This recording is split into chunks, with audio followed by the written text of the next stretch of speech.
Hey everyone, welcome to Broadband Deployment News. The FCC has approved Starlink for broadband service, but it's not RDOF. We'll be right back.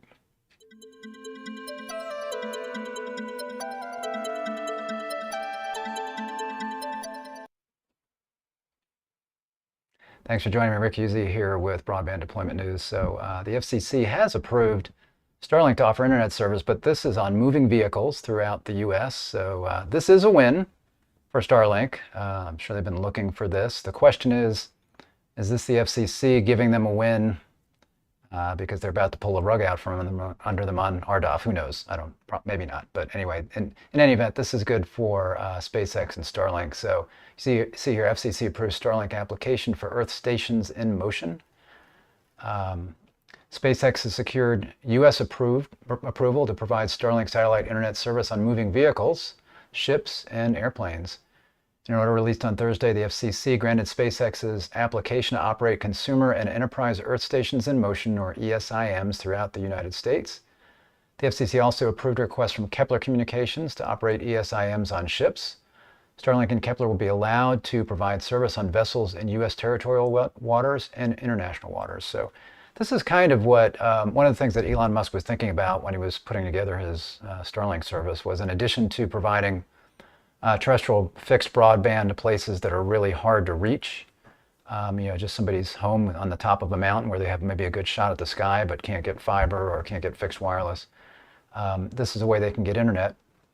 But then also this idea of, you've got ships that are traveling across the internet, cruise ships, for example. If you've ever been on a cruise ship, the internet's really expensive. It's not that good. Well, in this case, maybe they can make a difference in providing this for ships like that, or cargo ships, or anything that's moving around in the water anywhere. Also, if you think about, well, I was thinking planes, trains, and automobiles, right? So you could have it on trains, you could have it on automobiles, you could have it on planes. So people can get internet on planes now through certain services through geosynchronous satellites, but these will be the low Earth orbit satellites that Starlink can now provide internet for.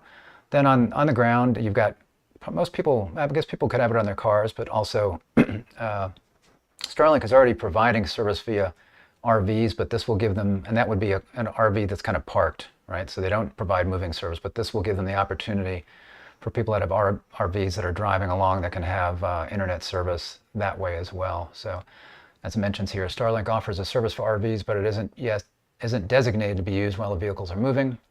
Version for moving RVs will presumably be offered at some point now that SpaceX has received the FCC approval, which says SpaceX is authorized to operate Earth stations in motion on vehicles throughout the United States. They're also planning to provide Starlink internet on flights. The order issued by the FCC's International Bureau and granting the applications will serve the public interest, enabling SpaceX and Kepler to offer expanded broadband capabilities and serve unserved and underserved areas. So I think Kepler is primarily, if not strictly, going to be doing the ship thing. So I guess they'd be competing directly with Starlink there. The order issued, SpaceX asked the FCC for permission to offer Starlink broadband on moving vehicles, ships, and planes in March 2021. SpaceX says it will use ruggedized Starlink dishes that can withstand harsh environments with extreme levels of heat and cold. And that's interesting because they do have an issue right now with, for example, extreme levels of heat, as these things, as people have noticed in the American Southwest, as they've gotten hot, then sometimes that can cause some issues with some fade in the satellites going out. The terminals are too big for passenger cars and are intended for aircraft, ships, large trucks, and RVs, SpaceX Elon Musk said last year. So I guess that says, yeah, cars are out. You're not going to be able to put a little tiny dish on your car, or a big one. FCC approves license over dish objections. So the spectrum bands used for space to Earth transmission with ESIM range from 10.7 gig to 12.7. The FCC is separately considering whether to allow mobile services in the 12.2 to 12.7 gigahertz band. Dish Network wants to use that band for its cellular network, but SpaceX argues that mobile service in 12 gigahertz would make Starlink unusable for most Americans because the satellite internet network uses the same spectrum for downloads. The FCC order noted that Dish and RS Access objected to the SpaceX and Kepler ESIM applications, arguing that approval would effectively constrain the Commission's decision-making in the ongoing 12 gigahertz rulemaking proceeding. and complicate the Commission's ability to repurpose spectrum for terrestrial mobile use. But the FCC said its approval is constructed so that it won't limit operations for the 12 gigahertz proceeding. And Dish was also saying that this would, Dish and DirecTV were saying that this would interfere or could provide interference with their standard satellite TV internet service, but the FCC came out and said, no, that's not anticipated.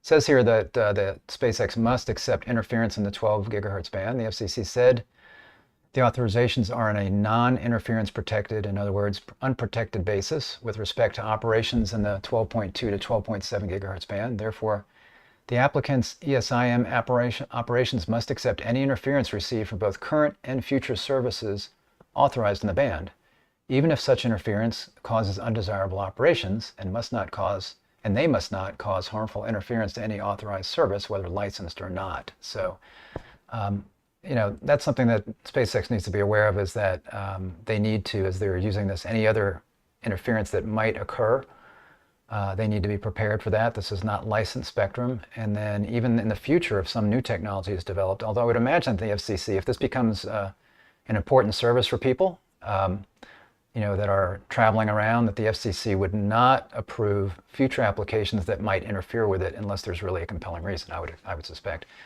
If SpaceX and Kepler accept the license grants, they must do so subject to the outcome of any future rulemaking, including the pending 12, I missed something here, sorry, so this is important. So the FCC required Starlink and Kepler to disclose to their customers that the ESIM service is being provided under these conditions, so that customers understand that there is no expectation of interference protection. SpaceX and Kepler must disclose the unprotected status of their ESIM offering on their websites, promotional literature, and other means of consumer notifications, including retail locations, online platforms, and telemarketing calls. So that's a little onerous, but they want to make sure they're setting expectations. So I guess if you're on the phone, they'll say, oh, and by the way, just be prepared that this is, you might have some interference, and that's got to be probably in a little mice type down in the bottom.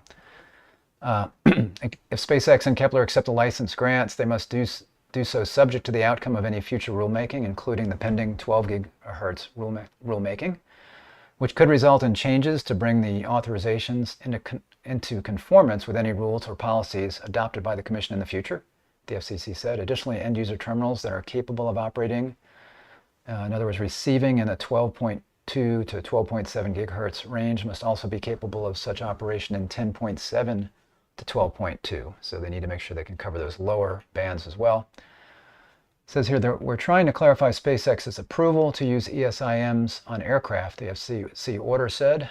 SpaceX is authorized to operate Earth stations in motion on non-U.S. registered aircraft operating in U.S. airspace, but SpaceX also requested approval to provide service on U.S. registered aircraft operating worldwide. We asked the FCC for an explanation, and we'll update this article if we get more information. So then updated here, an FCC spokesman told ARS we consider SpaceX's ESIMs on U.S. registered aircraft application granted. So it sounds like the update is that does work. U.S. registered aircraft, I guess, operating worldwide. So it's pretty interesting, and this will provide certainly better broadband service for people on planes. And, again, if you're traveling across the country, I could foresee this being on trains. No reason not to be. Cruise ships, again, cargo ships, anywhere where they need broadband where you're traveling. So that, again, is one of the things that Elon Musk was thinking when he was thinking about how can we make money on this? Are we going to make money on only people that are in really hard to reach areas? Because there's no reason, right? If somebody's got good fiber broadband or even cable modem access at their home, there's no reason that they'd want to pay more for satellite service, right? So it's really meant for really hard to reach areas where fiber is going to be hard to get to, and even fixed wireless is going to be hard to get to.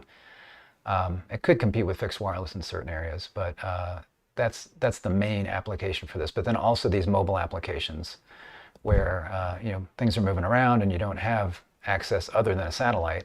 And then also he's also thinking about, and I haven't heard much about this, but using it as backhaul.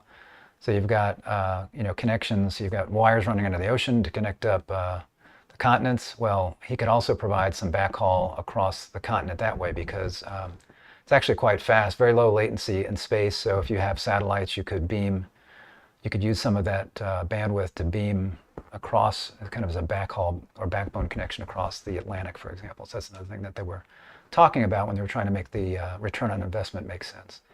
Thanks for joining me. I'll be back next time for broadband deployment news. If you haven't subscribed, go ahead and click the little subscribe button, click the bell, and you'll be notified. I'll see you next time. Bye-bye.